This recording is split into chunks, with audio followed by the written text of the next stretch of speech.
Giannis and Bam are ready to dominate. Fire, can the Miami Heat win the East in 2026-27? The Miami Heat are entering a new era after bringing two-time MVP Giannis Antetokounmpo alongside all-star big man Bam Adebayo. With Erik Spoelstra at the helm, Miami has the star power and defensive talent to become a serious contender in the Eastern Conference. The biggest question is offensive spacing.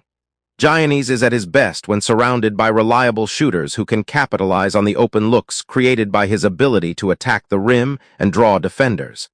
Miami has added shooters such as Bobby Portis and Tim Hardaway Jr., but the team may still need more consistent three-point production. Defensively, the Heat have an impressive foundation. Bam's versatility, Giannis' size and athleticism, Andrew Wiggins' wing defense, and Davion Mitchell's pressure on opposing guards give Miami plenty of options.